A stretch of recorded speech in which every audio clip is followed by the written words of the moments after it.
Hey guys, YouTuber 100 here. Okay, and here we go. Now, as I promised, now I'm going to be giving my thoughts on Summerslam 2022. So, of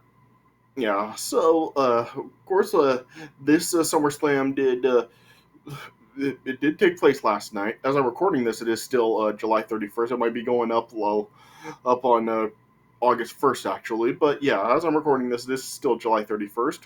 Yeah, and and I gotta say, overall, I do think that this was a pretty good to maybe even great SummerSlam. Yeah, I think this was definitely the best SummerSlam in the last several years. I mean, yeah, it probably is like the best, has been the best one since probably 2013.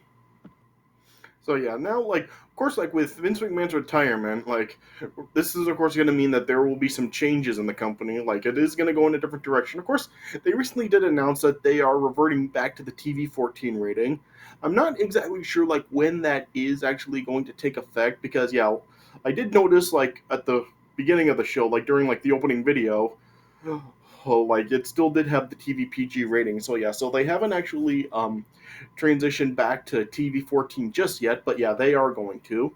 Yeah, and and I do think that overall, like this was like a really good to great show. Yeah, yeah. So the changes with Vince gone now, like they are gonna like take some time. Like like we can't really expect it to just like do a complete 180 or a 360 overnight. Like we can't really expect it to like take like the total change like just immediately. Like that's going to take some time, so we are going to like have to like wait for all the changes to actually take effect. But yeah, I do think that this is a sign that WWE is now like heading in a different direction, and they are going to really like like improve over like the stuff that they really have been struggling with the last several years and really hasn't done too good. But yeah, this really it was like a really enjoyable show. I mean, yeah, I mean, there were there wasn't really anything last night that I really do think like was absolutely terrible. I mean, not every match I think was like necessarily good, but yeah, I mean, this show still did have like a lot of really good stuff to it. But yeah, and nothing really like I would say disappointing. Well, maybe except for one match, but yeah, it is kind of like a little complicated with that match. But yeah, overall, like I do think that this show really did deliver. Like it really was like a very enjoyable show, and I really did enjoy watching it last night. Yeah, so I really do think that last night, like because they are like having like changes going on with Vince's retirement and everything, I do think that this show was probably like the best it really could have been, and it really did deliver. So yeah, so I do think that overall this was a, like I said, probably the best SummerSlam in the last 9 years since 2013. Like we have had like quite a lot of good SummerSlams since then, but yeah, of all of them, I do think that this was probably the best one since. Yeah. So yeah, so I guess I'll just talk a little bit about the results of the match. I'm not really like going to go into depth about like the matches themselves. I'm just gonna kind of just like talk about the results for the matches and what I think about them and like some big moments that may have happened during the matches. All right. So yeah, so the first match of the show was Bianca Belair defending the Raw Women's title against Becky Lynch, and Bianca Belair ended up retaining. Yeah. So yeah, so for this match, like I'm sure there are a lot of people that really didn't really think that this match was really needed, especially since like after like Bianca Belair like pretty much got her revenge at WrestleMania after like what Becky did to her last year at SummerSlam. I think that like it was just a perfect end to the storyline. But yeah, they decided to keep it going here. Yeah, but yeah, I am glad that Bianca Belair won. Like they did like give her like her like actual revenge from what happened last year at SummerSlam. Yeah, yeah, and it was overall like a pretty great match. Yeah, yeah. And then yeah, then like in the post match segment, then we had like a real big moment where like we saw the return of Bailey, but then we also did see that we also did see like Dakota Kai, hi, along with Io Shirai. Yeah, so we do have like some so we do have like them coming along now. So I guess like this is the start of like another like revolution for the women's division. They are going to bring in some new talent here. So yeah, so I guess this will be interesting to see what changes they will have with the women's division. And yeah, and also like we did see Becky Lynch also like turning face and aligning with Bianca when they faced down the three of them. Yeah, so I guess that should be like interesting to see what they do with the women's division. But yeah, and this is also it was also like a pretty great match as well. Then the next match we had Logan Paul defeating The Miz. Yeah, so if you saw my video on WrestleMania Night One, I did say like how I'm not really like that big on Logan Paul actually being in the WWE. Yeah, but yeah, of course, like recently he did sign a contract with the WWE. Yeah, and this was like his first official match, and he did get the win. Yeah, so yeah, so yeah, as I already said, like I really don't like Logan Paul all at all, especially like after the stunt he pulled years ago. I'm not really gonna harp on that, but yeah, I just really don't like Logan Paul. Yeah. But yeah, this was admittedly a pretty good match. Yeah, one of the spots that I really did like in this match was Logan Paul like doing a frog splash to the Miz to the outside of the ring. So yeah, I did think that that was pretty cool. Yeah, and Logan Paul ended up getting the win. Yeah. So yeah, so I really don't know like what sort of contract Logan Paul really did sign, but I just really hope that it is like one of those celebrity contracts where he's just gonna like appear at some point and just kind of just make sporadic appearances and compete like on occasion. But I just hope it's not really like a full time like wrestling contract. I really hope he's not gonna be like a full time competitor because I really don't want to see Logan Paul actually competing in the WWE regularly. So yeah, so I really hope it's just a celebrity contract. Yeah, but yeah, this was a overall a pretty good match. Yeah, and yeah, then Bobby Lashley defeated Theory to retain the United States title. I really didn't actually see this match because I was busy doing something, but yeah, Lashley ended up getting the win. So yeah, he's still champion. So yeah, that is what it is. Yeah. Then we had Rey Mysterio and Dominic versus Damian Priest and Finn Balor of the Judgment Day with Rhea Ripley. And yeah, and the big moment of this match was, of course, the return of Edge. This was Edge's first appearance ever since a little while back when the Judgment Day ended up turning on him and laying him out. Yeah, and Edge did return, and it's like Edge is kind of like going back to that Brood style. Yeah, he had like the fire, like that big like hell like entrance, and yeah, and he was dressed differently with a haircut and all that stuff. So yeah, so kind of cool to see like Edge take on kind of like a different like gimmick like this. Yeah. So yeah, and Rey Mysterio and Dominic ended up winning this match with help from Edge. Yeah.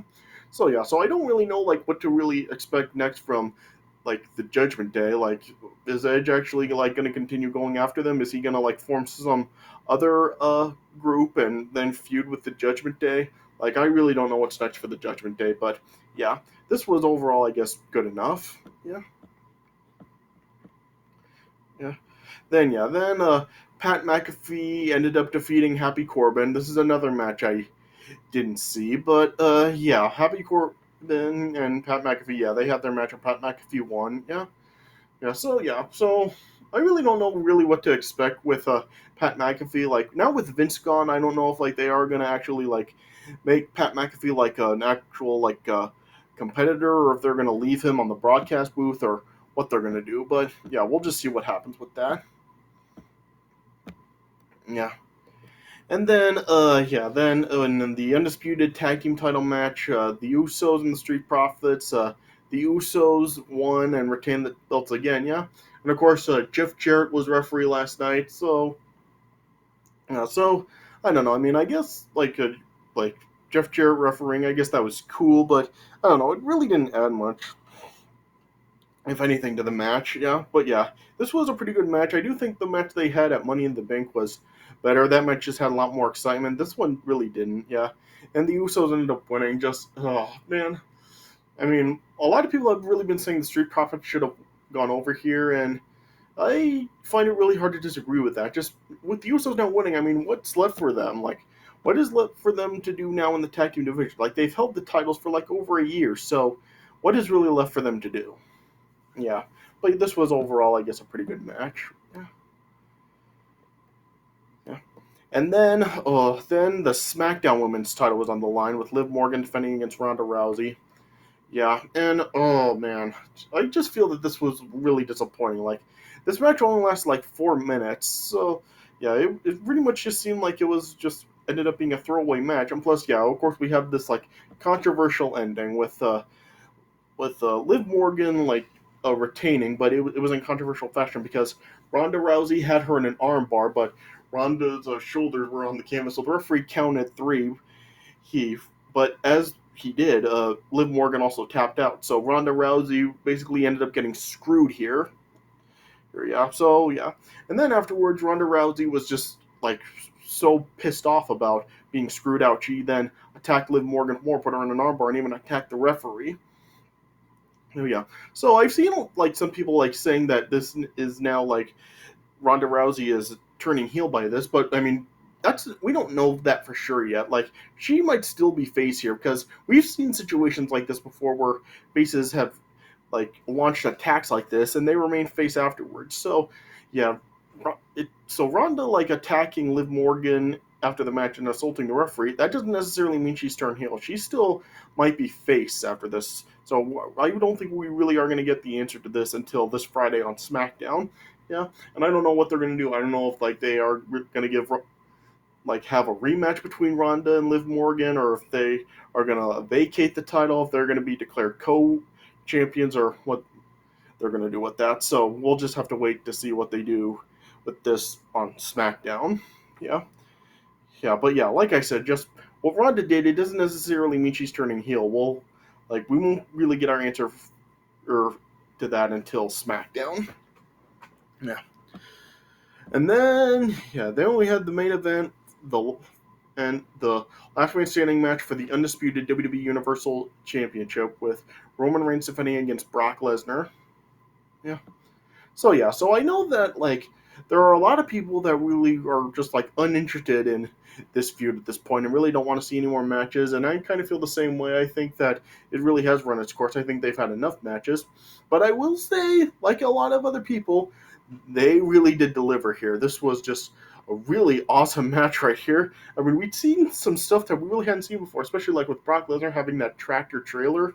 Yeah, he was like using it like, of course, like Brock Lesnar was like actually moved the ring and like lifted up the corner of the ring. Like that's the first time I've ever seen like the ring get lifted like that.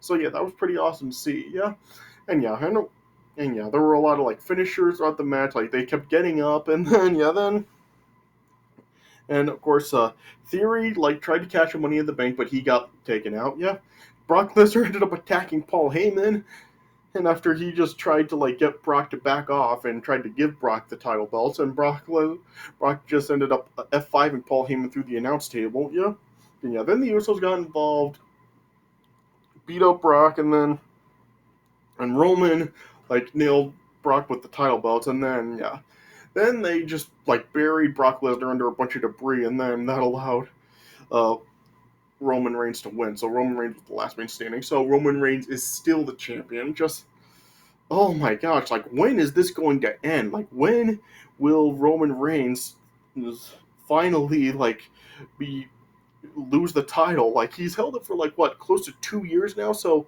like how long is this gonna last? Like when will Roman Reigns lose? And I'm really shocked that they still like they have had him beat Brock Lesnar this many times straight. Like of course like he beat Brock at WrestleMania, he beat Brock here, he beat Brock last year. Yeah, he beat Brock last year at Crown Jewel, and he caused Brock Lesnar the WWE title at the Royal Rumble. So yeah, so just Roman Reigns just keeps going over Brock Lesnar and getting one over on him. So I'm just surprised that they are booking him like this, even go over Brock Lesnar. So yeah, well, like why do they keep doing this? Like why do they make Brock Lesnar just look so bad? Like they keep like teasing Brock Lesnar coming back and he's gonna actually uh, finally get revenge on Roman Reigns and finish him and just put an end to him, but yet he hasn't done it. So yeah, so just like when is this going to end? Like when will Roman Reigns and the Bloodline finally be taken out and Roman Reigns will lose the title? So I don't know how much longer this is going to last. Yeah, but yeah, this was a pretty awesome match, and I think this was definitely the best match they've had in quite some time. Yeah, yeah, yeah. So I did think that was a great match to end the show on. Yeah.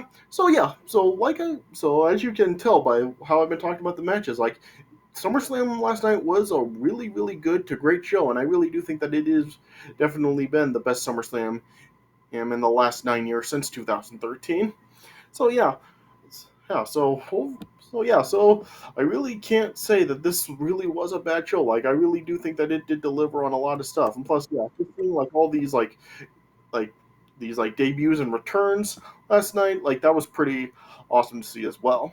So like I said, like the changes for the product now that they are shifting back to TV 14, this is going to take some time. Like, of course, it's not going to happen overnight, yeah. But yeah, with the stuff that they did do on the show, I really do think that they are really getting on track pretty good. So yeah, so we'll see what other changes they are going to have over the next several weeks, and yeah, we'll just see like how well this transition goes now that Vince is gone and the company is now like in different hands. Yeah. But yeah, overall, I really did enjoy SummerSlam last night. All right. So yeah, so I guess this is the best. So I guess that's the best I can talk about it. All right, so yeah, so those are my thoughts on SummerSlam 2022. So I hope you guys did enjoy what I had to say about it. Yeah, and stay tuned because I do have more stuff going on. Like now with August approaching, like there is something that I do have planned for August, but I'm not really going to start that just yet. I'm going to like let it get a little bit into the month before I do start that. But yeah, I do have something coming up this month during August. So yeah, so stay tuned for that. Yeah, but I hope you guys did enjoy this video. So thanks for watching, and I'll see you guys later.